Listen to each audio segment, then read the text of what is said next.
Thank you very much, Danse. Now, we're doing separate but related talks, so I'm just going to start. I'm here talking about Cree and the related languages within the Algonquian language family, and Olga will be talking about Athabascan languages. I've titled this Mapping a Language Family because the thing that I want to look at most of all is the Atlas project. You heard a number of projects that I'm involved with, but I want to talk about the Atlas and what that is exactly, and hopefully show you a little bit of what we've done here. But first, just to introduce, Cree is one of the 5 languages that's spoken here in Saskatchewan. It has a speaker population which is variously estimated 60 to 80,000. That's probably an exaggeration. It's also covering a very large territory, and within that very large territory, a number of different dialects. So there's certainly no single dialect that has a really large population, although in comparison with many really endangered languages, Cree sometimes seems to be fairly healthy. There are areas, however, where it is just as endangered as any other. Plus, I've talked about I've mentioned the dialects and that large territory. This is one attempt to map the territory covered by the Cree dialects. You can see a number of different colors there representing the fact that there are dialects of Cree, or what is sometimes called the Cree Montagnais Naskapi language continuum or dialect continuum, from the east coast, from Labrador and Quebec, all the way to the Rocky Mountains. And here in Saskatchewan, if you're looking at the borders, you can see that there are 3 distinct colors represented there. Plains Cree spoken here in the southern Saskatchewan and well into Alberta. Woods Cree in the north, in a territory that Olga will dispute somewhat because it really overlaps and takes over much of Dene territory. And the paler blue Swampy Cree, which is primarily spoken in Manitoba and Ontario, but we do have a couple of communities that speak it here in Saskatchewan. I refer to this as a dialect continuum or language continuum because although going from community to community or even crossing the borders of adjacent dialects, you would still get mutual intelligibility. People would still be able to understand one another. However, if you take speakers from one end of the continuum to another, mutual intelligibility breaks down and people will not be able to communicate with one another. Certainly had the opportunity to be in the room with speakers of Plains Cree and with Innu, and they do not speak a common language. In fact, in every sense, because Innu speakers tend to be bilingual in Innu and French, and Plains Cree speakers in Plains Cree and English, so there really isn't a common language to communicate. We tend to rely on Marie Odile, who headed the Atlas project, to do the translation for us in sessions with us. Oops. That map gave you the idea where the Cree language is, but I'm going to go a little beyond that and talk about its relatives as well. Cree is one of a number of languages known as the Algonquian language family, and if I'll show you another map in a second. The main ones, in addition to Cree that are spoken in Canada, are Ojibwe and in a diverse number of dialects as well. It's also a dialect continuum, as well as Mi'kmaq and Maliseet, which are Eastern Algonquian languages spoken in the Maritimes, and Blackfoot spoken in southern Alberta and into Montana. We can go beyond just the Algonquian languages in Canada, of course. Here's the map for the family itself. And in addition to the ones I've already mentioned, you can see down the east coast an extensive area occupied or once occupied by Algonquian languages. Very few of those are spoken today. Some have been extinct for a century or more. There's also a concentration there south of the Great Lakes and on the Great Plains. And so there's Algonquian languages in a wide variety of places on the continent. And you can also see these 2 little spots on the west coast, Wiyot and Yurok, which are not Algonquian languages, but are slightly more distantly related and are grouped together in the Algic language family or language phylum. And so that's the language family that I'm going to be talking about primarily today. And this is another version of that map, which is not yet complete, but it's the project that I want to talk about today. It started off as the Cree Innu atlas. And it began with the work of Dr. Marie-Odile Juncker at Carleton University, working with the East Cree communities on the the east coast of James Bay in Quebec. And there's a few names of the speakers that I want to highlight who worked with her. She also worked with the Cree School Board and a number of people in these communities. And the project began simply as looking at coming up with materials for the language itself in each of the dialects that is spoken, in each of the communities that it's spoken in. And a conversational manual was devised. It's a 40-page manual with 400 to 500 different words and phrases. Very basic, introductory. But what they did was not only come up with a manual, but the sounds to go with it, and plot those sounds on the map. So here are the East Cree communities where this occurs, and the speakers that have recorded, and you can listen to them on the atlas itself. So for each of these communities, then the full conversational manual is available, and you can listen to and learn their particular dialects. Within East Cree even, we'll talk about that dialect continuum.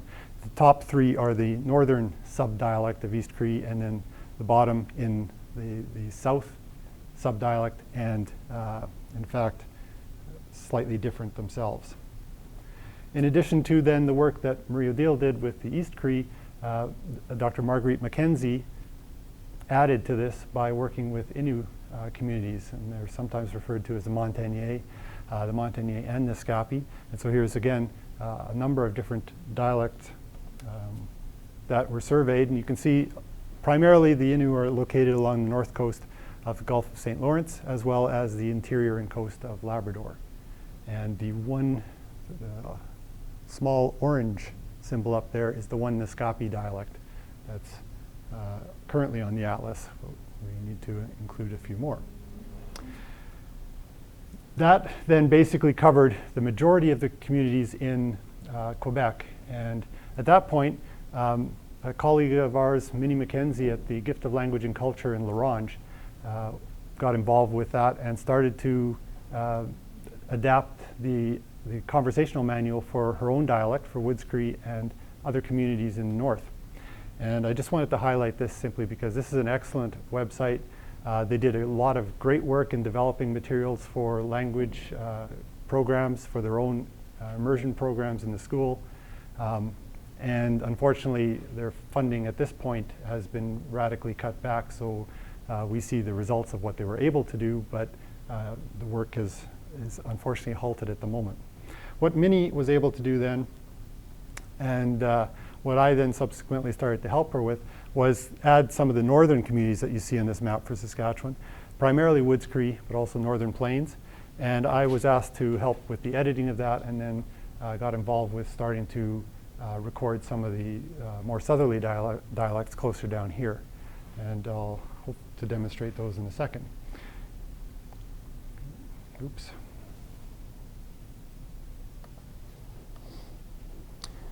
So you can see a couple of things starting to take shape there. I'll mention also Nicole Rosen, who was originally at the University of Lethbridge and has now moved to the University of Manitoba, a research chair there. She is working primarily with Métis, Michif communities. And you see the yellow symbols there are the two that are on the map so far.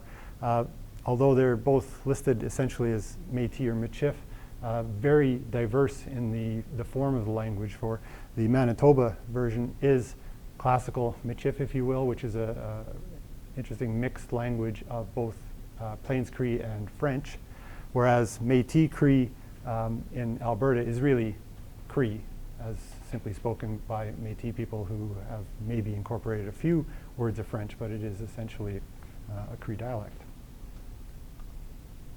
Oops. So that brings us to essentially what the map looks like today, or just about today, when we're still the Cree Innu Atlas. But we went even further and started to go even further. We certainly want to still fill in some of the gaps you see. There's very little in Alberta, in Manitoba, and especially in Ontario at this point. But we want to go beyond that and start to look at the wider relations. As I mentioned, the Algonquian family. We still need to do some of the Cree dialects, but we've also went into the related languages. So Rand Valentine and John Nichols have started to add Ojibwe dialects, and we have a few up already. Bernie Francis is a Mi'kmaq speaker from Nova Scotia, and he's added his dialect in there for Mi'kmaq. We have a few R dialect or Atikamekw Cree dialects that have been added subsequently. But as I list there's still much work to do even within the Cree community. There are a very large number of plains and woods Cree nations here in Saskatchewan that we're hoping ultimately will be represented, and similarly for all of the communities that we find in Alberta, Manitoba, and Ontario. So ultimately, we get to, oops, of course it's not going to work. We get to the map as it occurs today.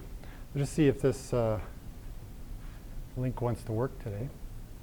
When you pull up the map, the atlas and the website itself, you're greeted with this. It's just making sure that you have the syllabic font, because some of the data on here will be represented in syllabic. Some of the communities use syllabics rather than a Roman orthography. And this is what you see on the map itself. So again, all of the different communities represented that are so far on there with the conversational manual. And I just wanted to highlight a couple of features then. Within this conversational manual and what's on here, you have a choice of a number of different topics. There's 21 topic areas that you can choose from, and each topic area itself will have a number of different phrases. And what's on the map right now, if you go and click on each of these links, is the first phrase that's up there right now. So if you want to hear how you say, "This is my mother," Nikawiawa.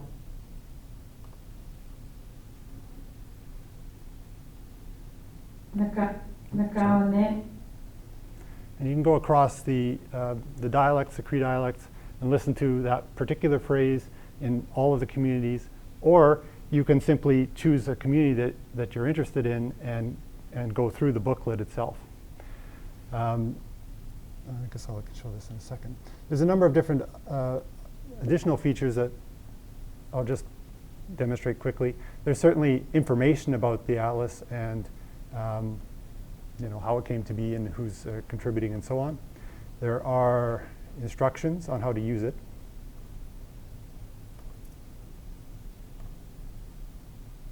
Credits. You can access the website in both English and French.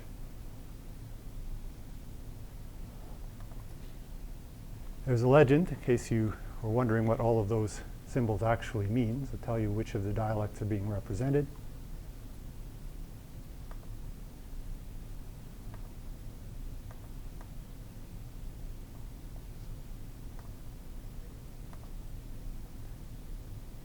And there's a growing section on here called Classroom, where there are lessons that people can work through that guide you in how to use some of these things. So the first activity here, sound differences in Cree Innu, is simply to demonstrate some of the things that you can see or hear rather, in the dialect differences. And what it will tell you to do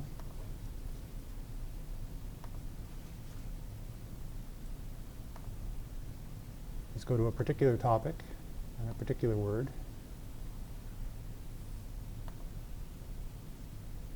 And go across the country and listen to how the word is said in a variety of different dialects. You did. So why dialect or Plains Cree You did. will have the Y sound at the beginning of that word? If we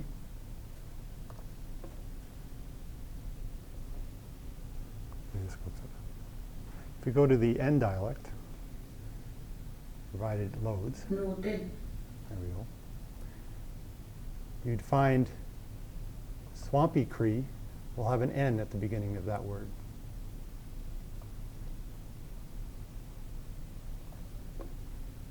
You did. Michif has borrowed from Plains Cree, so Kichi Yotin has the Y as well.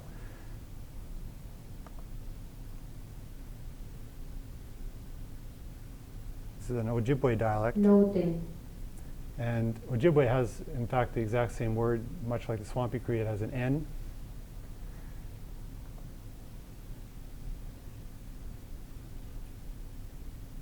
The East Cree Yuden. is also a Y dialect. Woods Cree Zogi. is what's called a TH dialect. And so simply going across the country, you can hear certain sound changes that are diagnostic, and part of the reason why we talk about Woods Cree, Plains Cree, Swampy Cree is actually we're talking about Y dialect, Woods Cree TH dialect, Swampy Cree N dialect, and so on. And so it's one of the things that we can demonstrate with simply going across and isolating these.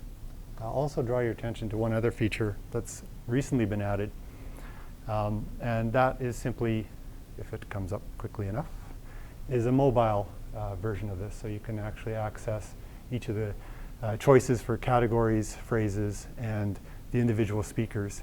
And I'll probably go straight to speakers here, I hope.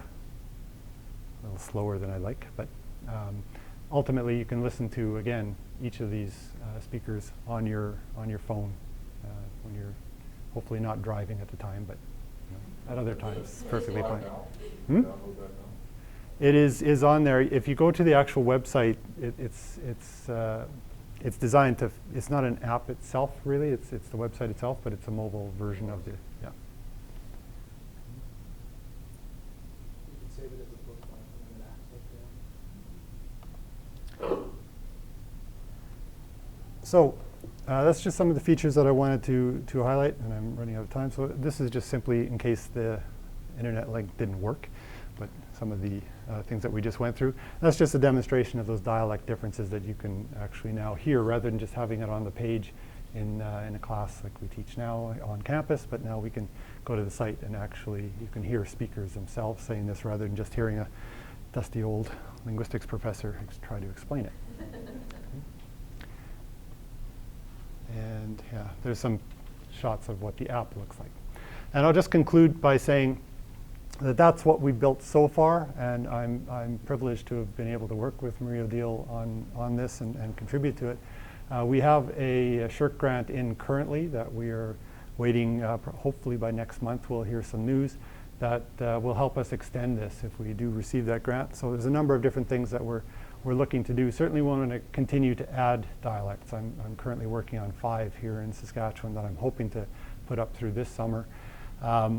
We're also looking at a variety of other things. So there's links to dictionaries. This is just a small part with the terminology that's in the conversational booklet. But hopefully we can link that to online dictionaries and have the audio built into those as well.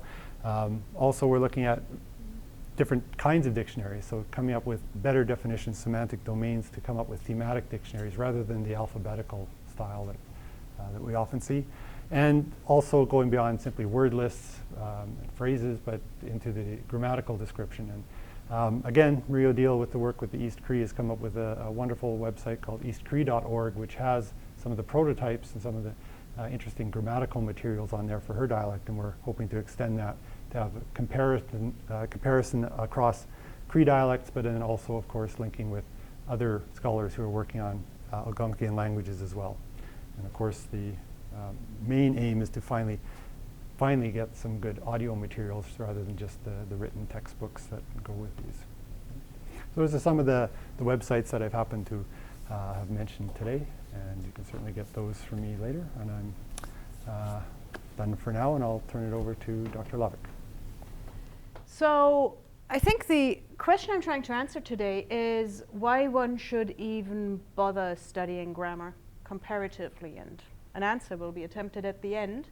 So I'll begin by telling you about the language family, which is the largest family grouping that can currently be assumed is Dene Yeniseian. When I'm done with that, I'll tell you a little bit about the database project that we have at the moment, and then I'll do 2 short case studies. One of them to do with 2 different sets of paradigms, and the other one 2 different types of prohibitives. And then maybe my answer will become clear.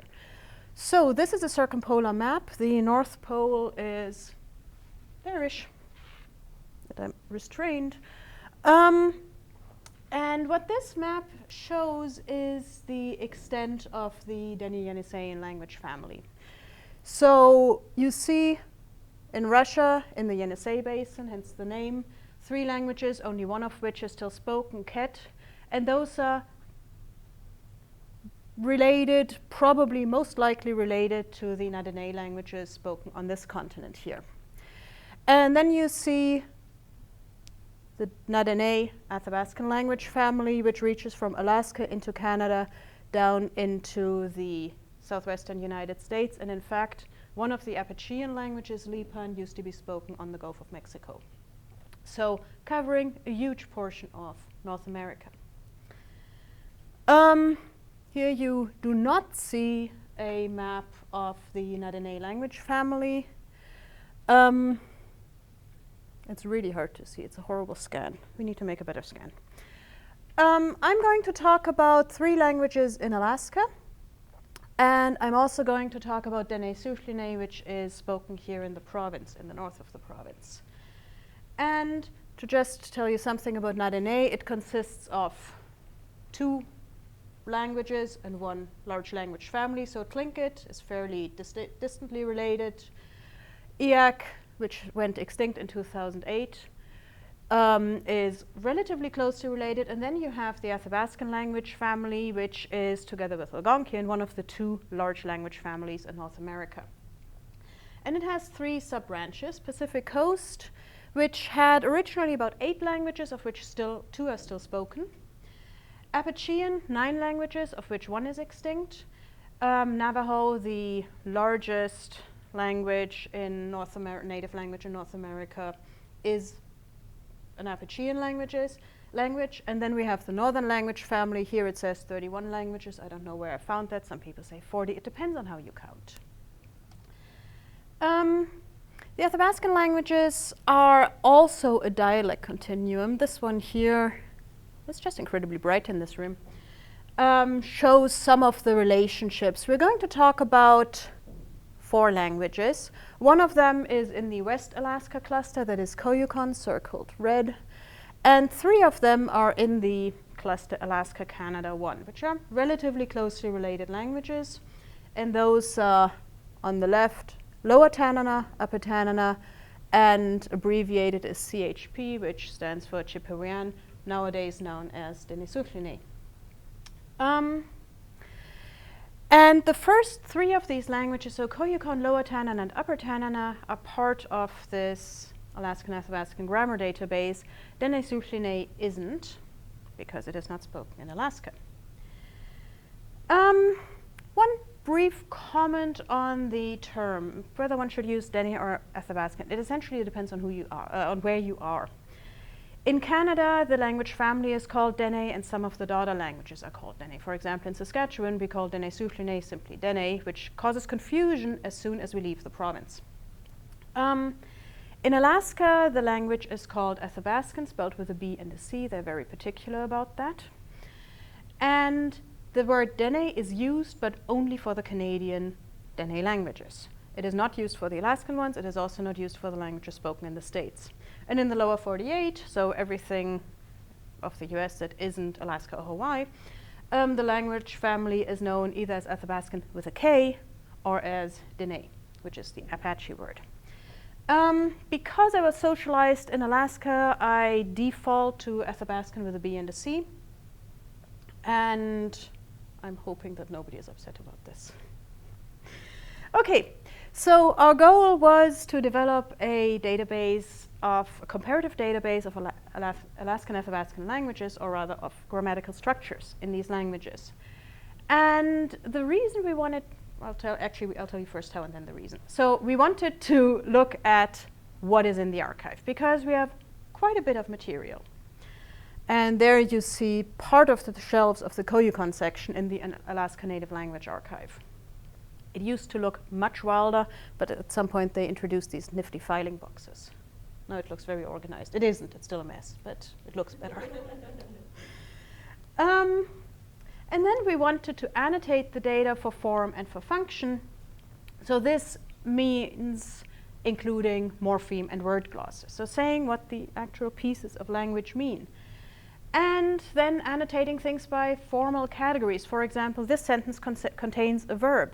This sentence does not contain a verb. This sentence contains two verbs, and so on. Or this one contains a question word. But we also wanted to annotate for functional categories. For example, this sentence is a command, or this sentence is a question. So then we could cross-tabulate these things and say, well, I want to look for all questions that do not contain a question word. For example, something like, are you hungry? Is a question, but doesn't contain a question word. And we could then see how are these things done in any of the languages. And we want to make the data as well as the annotations accessible on a website. And I cannot show you an actual working prototype of this because the prototype currently doesn't work. There's 3 different glitches, so I'm not going to even try. So this is a very, very doctored screenshot of what it looks like at the moment. So what I did was I just searched for the word don't because I wanted to get a few negative commands. And we get 3 examples. The first one is from Lower Tanana, Dodit Ana. Stop it, don't do anything. Stop whatever you're doing right now. And the bottom 2 sentences are from Lower Tanana and Upper Tanana, sorry. And I expanded the last one. There you can see a few things. You can see that we currently don't have word glosses in there. But you can also see here, I hope this is long enough, that we took the words apart. So for example, the word hugan consists of 2 pieces, and one of them means there, and the other one means arms. Whole thing then means their arms.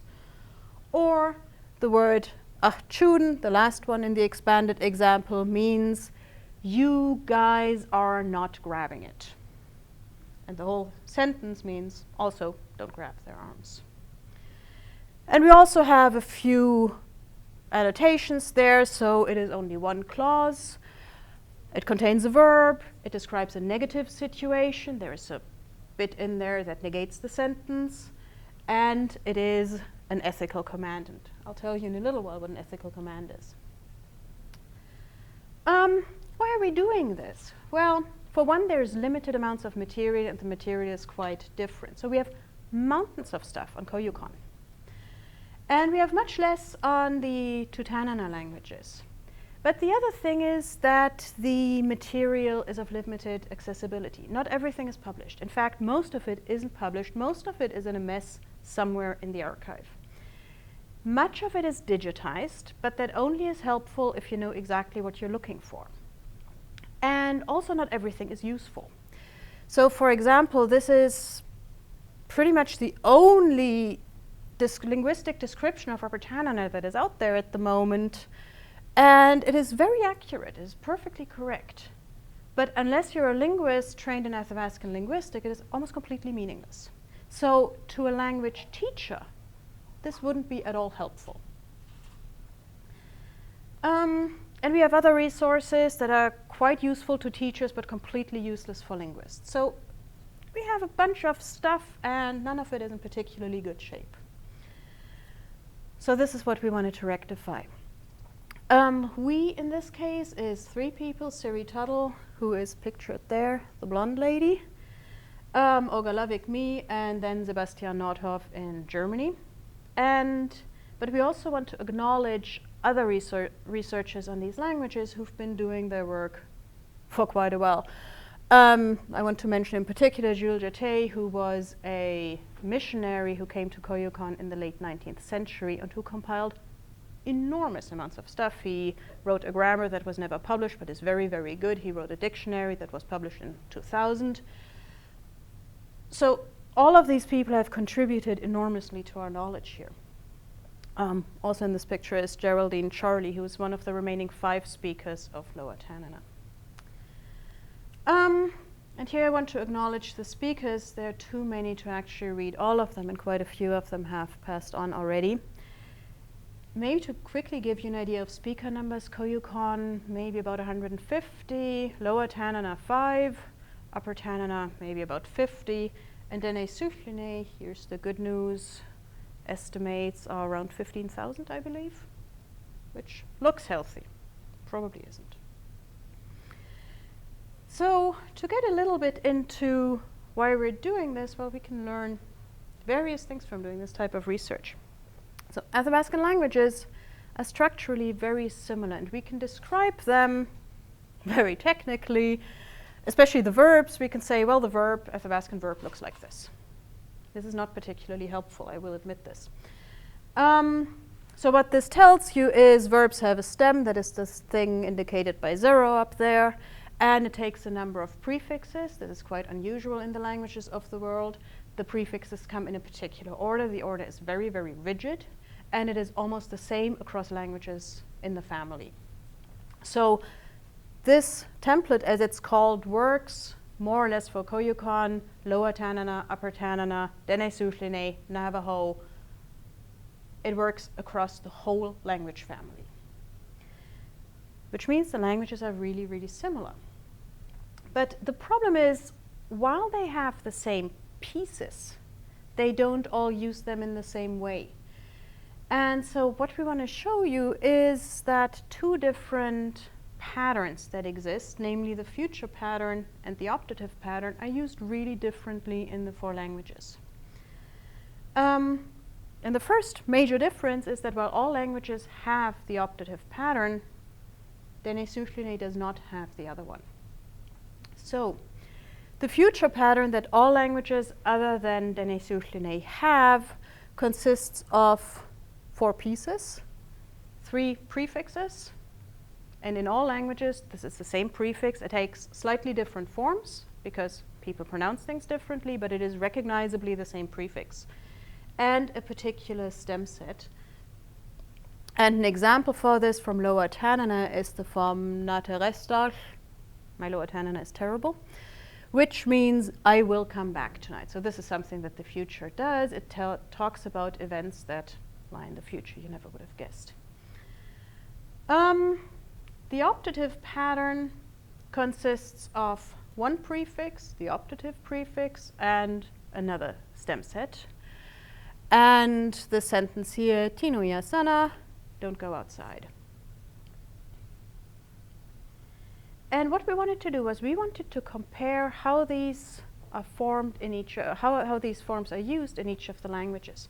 So what we did was we wanted to try and keep the context as stable as possible, because context is really the big issue when one is trying to investigate things like this. So what we did was we used pictures like these. So these are stories told with pictures, essentially, and that gives us a context for where we get particular forms. And this is one of these tables that doesn't make much sense. What we did here was we identified a variety of functions that are expressed by the optative or the future in some of these languages. So for example, deictic future, that is something that will happen sometime after this time of speaking. Or intention, expressing an intention to do something.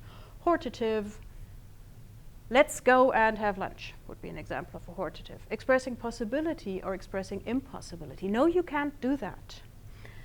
Conditionals. If I do this, then something horrible will happen. Counterfactuals, if I had done this, something terrible would have happened. But I didn't do it, and it didn't happen. Positive requests, go clean your room. Negative requests, don't do that. And here's something we found, that Koyukon and Lower Tanana are almost perfectly the same in this respect. They use the same pattern consistently. But if you look at the other 2 languages, Upper Tanana, completely different. And Dene Suhlene, also completely different, not just from the first 2, but from all of them. So they have the same pieces, but they use them for different means.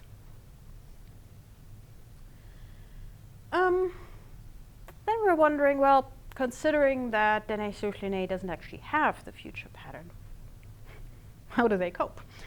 Has the optative maybe just been expanded to take some of these functions over? And no, it hasn't.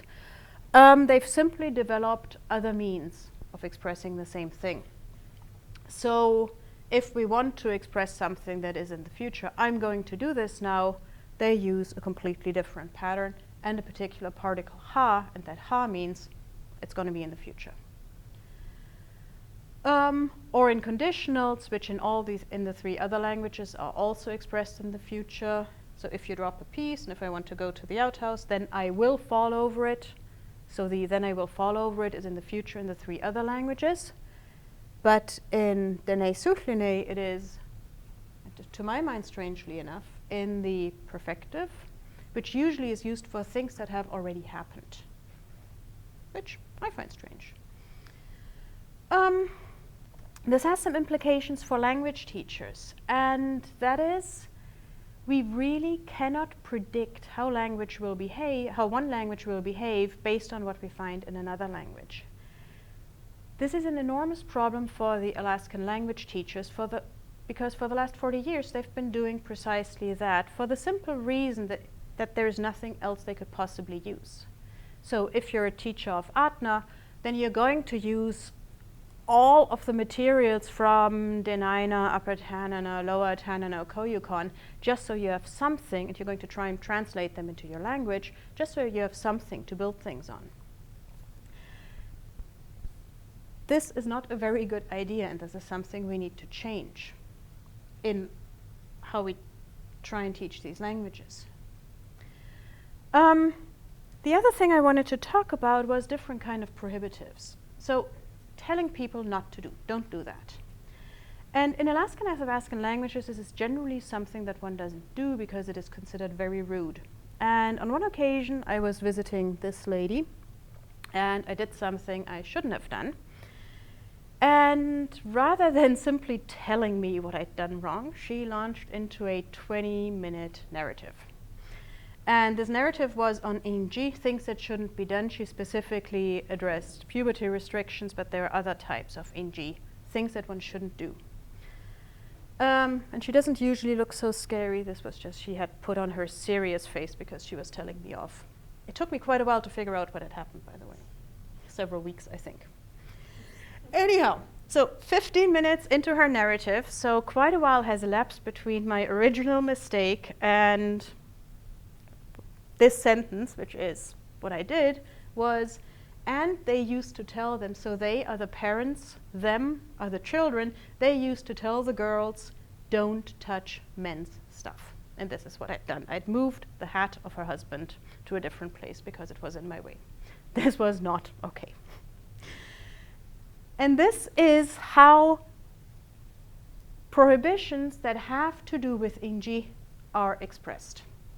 They're always expressed like this. So they take a particular pattern, they're imperfective, and they're negative. And they use the particle sont, which kind of means don't. But here's the interesting thing. Not all prohibitives are expressed this way. There's a different type of prohibitive, and that has to do with things that don't have to do with NG. Immediate, just don't do that. Don't put your hands into the power outlets because it'll hurt you. And those are expressed also by the particle sont, but in the optative pattern. And this is something that is perfectly consistent over the whole Upper Tanana collection. If it has to do with NG, it is in the imperfective. If it doesn't have to do with NG, it's in the optative. Then we looked at this in Lower Tanana, and we discovered something similar. So we have the first one, which is NG, which is the Lower Tanana NG. You shouldn't sleep all the time. And we see the particle nidachu and the verb inflected for the imperfective. And then we have one that doesn't have to do with NG, just with common sense. Don't step into the dog poop. And this was a very clear example of not NG. And that one is expressed with the particle shreu, which comes at the end of the sentence most of the time, and in the optative inflection. And again, this is consistent across what we find in Lower Tanana. So we have a systematic distinction in both languages between prohibitions that have to do with taboo, things that are not done because they're wrong and you're a bad person if you do them, and things that you shouldn't do because it wouldn't be very smart to do them. And an interesting thing is that it actually has been noted already, but it hasn't been looked at systematically. But this has, again, implications for language teaching. This is a very important distinction. People always say we want to teach the language with our culture, and Inji is an enormous part of culture. This is things that you may not do because then you're not a proper person. So this is extremely important to people. And a fluent speaker, for example, of Koyukon, like Eliza Jones, the lady with the white hair there, she, of course, knows about this difference. And because she's trained as a linguist and can tell an imperfective from an optative, she could probably explain it. So she would be the ideal person to explain this. A non-fluent teacher, like her daughter Susan there, has a much harder time because she may be aware that there are different ways of telling people not to do something. But capturing the exact difference, both in meaning and in morphology, might be really hard. But it is extremely important to do this. Teaching about Hutlani, which is Koyukon for Inji, or Nji or Inji, is absolutely central for teaching Alaskan and Athabaskan languages. So it needs to be taught, and we need to somehow investigate this distinction in all the languages, or in all the languages that make it, and then figure out a way of explaining to teachers, well, helping them develop the material so they can teach it to their students. So that, I guess, answers the question I asked at the beginning: why should we study grammar? All of these languages are dying. Maybe we have more pressing problems, but no. In order to teach the languages well, we have to understand how they work, how they're put together. And we have to understand the differences between languages so that we can be sure that if we develop a certain set of materials, that it works for that language and isn't in fact just copied from the language next door. And once we've done that, then we can help the teachers figure out ways of explaining it to their students. I will, however, admit that my reason for studying grammar is simply the last one, because I find it fun, but that's just me. I actually have some references. Dene, thank you.